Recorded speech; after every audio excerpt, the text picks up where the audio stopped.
শোণিতপুৰৰ খলিহামাৰীত ৰাজহুৱা ইফতাৰ অনুষ্ঠান আয়োজন। শোণিতপুৰ জিলাৰ জামুগুৰিহাটৰ সমীপৰ খলিহামাৰীত আজি ৰাজহুৱাভাৱে ইফতাৰ অনুষ্ঠান অনুষ্ঠিত হয়। খলিহামাৰী যুৱ কমিটিৰ উদ্যোগত পবিত্ৰ ৰমজান মাহ উপলক্ষে আয়োজিত ৰাজহুৱা ইফতাৰৰ মেহফিলৰ জৰিয়তে বিশ্ব শান্তি কামনাৰ্থে দুৱা প্ৰাৰ্থনা কৰা হয়। উক্ত ইফতাৰ মেহফিলত আমন্ত্ৰিত অতিথি হিচাপে ৩ শতাধিকৰো ওপৰ লোক অংশগ্ৰহণ কৰি ভাতৃত্ববোধৰ পৰিচয় দাঙি ধৰে।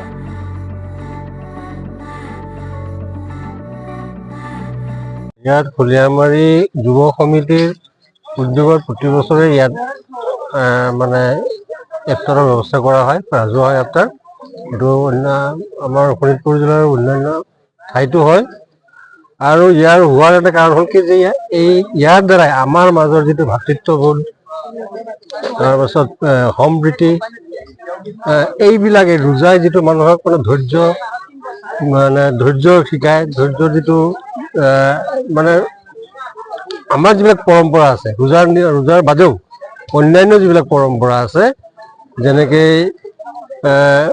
মই আগতে অলপ ক'লোঁ যে ভাতৃত্ববোধ, মানুহৰ মাজত মিলা প্ৰীতি সম্প্ৰীতি বজাই ৰখাত এই ৰোজাই আৰু এনেধৰণৰ ইফতাৰৰ যিটো মেহফিল বা ৰাজহুৱা অনুষ্ঠান, সেই অনুষ্ঠানবিলাকে আমাৰ যুৱ সমাজৰ লগতে আমাৰ বৃদ্ধ সমাজেই হওক বা উঠি অহা প্ৰজন্মক উদগনি যোগায়, উৎসাহ যোগায়, যাতে আগলৈ এই সমাজখনক কেনেকৈ এই ভাতৃত্ববোধেৰে আগলৈ লৈ যাব পাৰি, আগুৱাই লৈ যাব পাৰি, তাৰে এটা মানে সম্ভেদ বা সংবাদ। প্ৰত্যেক বছৰৰ দৰে যুৱ সংঘই প্ৰত্যেক বছৰে এই ৰোজা মাহত ইফতাৰী আয়োজন কৰা হয়। আৰু সেই প্ৰত্যেক বছৰৰ লগত সংগতি ৰাখি এইবাৰো আমি ইয়াত ইফতাৰী আয়োজন কৰিছোঁ। আৰু সমূহীয়াভাৱে জাতিভেদ ভিন্ন চবকে আমি ইয়াত নিমন্ত্ৰণ জনাইছোঁ আৰু সকলোৱে আহি ইয়াত উপস্থিত হৈছে আৰু সকলোক লৈ আমি একেলগে ইফতাৰ কৰিছোঁ।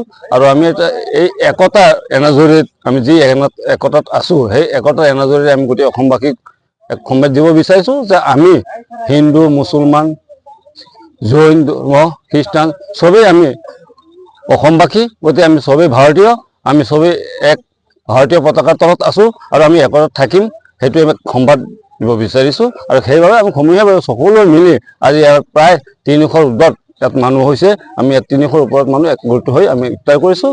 আৰু আমি আমাৰ আল্লাহৰ ওচৰত তাকেই দোৱা কৰিছোঁ যাতে গোটেই অসমখনকে বা গোটেই ভাৰতখনকে যাতে আল্লাহ শান্তিত চব ধৰ্মাৱলম্বী মানুহকে যাতে শান্তিত ৰাখে আৰু চবকে যাতে আমি আগুৱাই যাব পাৰোঁ, তাই আমি কামনা কৰিছোঁ।